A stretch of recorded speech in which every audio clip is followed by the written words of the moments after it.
Recorded Books and RB Digital present Drowned Worlds, edited by Jonathan Strahan, narrated by J. Aaseng, Mimi Chang, Jason Culp, Galaxy Khan, Candice Moll, Anne Richardson, Basil Sands, Fran Tunno, and Michael Welch. Drowned Worlds. Introduction. Jonathan Strahan. In early January of 2014, I read J.G. Ballard's landmark disaster novel, The Drowned World, for the first time. The book had just been published in a beautiful collector's edition, and for some reason reading about it prompted me to buy a copy online. It's a lush, powerful book that tells of a post-apocalyptic world where rising levels of solar radiation cause the polar ice caps to melt and worldwide temperatures to soar, leaving northern Europe and American cities submerged in beautiful and haunting tropical lagoons. It's one of the great British disaster novels, with more than a taste of the work of Graham Greene to it, all seen through a romantic haze that hangs over the flooded, inundated ruins of a world laid waste by rising oceans. A few years earlier I'd been charmed, which is probably the wrong word, but it comes close enough, by Paul McAuley's The Choice, a powerful and beautifully written novella set in a flooded Norfolk, England, which has been inundated by rising sea levels. In the story, a young boy sails a small boat across the flooded countryside in search of rumors of an alien vessel landed nearby. Reading The Drowned World reminded me of The Choice, which in turn led me for no particular reason back to Kim Stanley Robinson's The Wild Shore.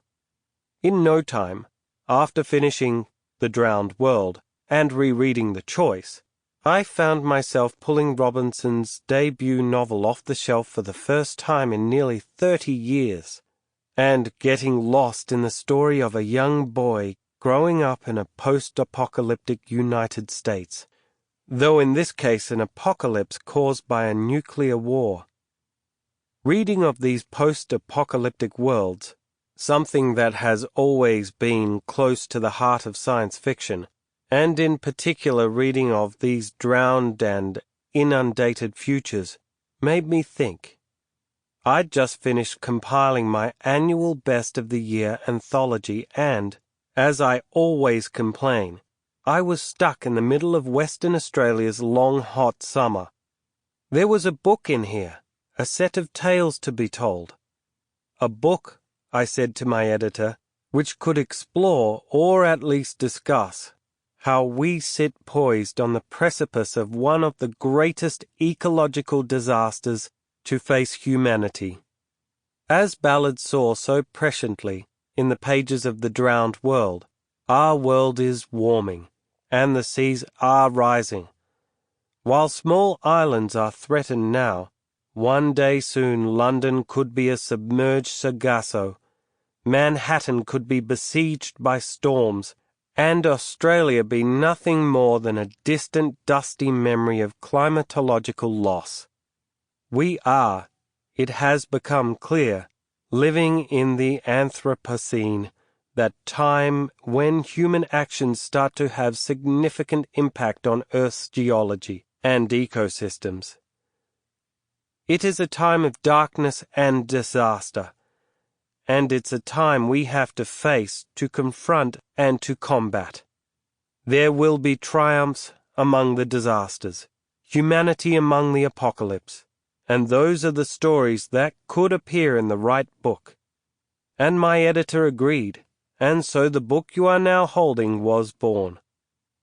I did what I usually do when that happens, and asked some wonderful writers to create stories set in drowned and inundated futures, in the possibly shattered worlds of the later Anthropocene, or in any drowned world they could imagine.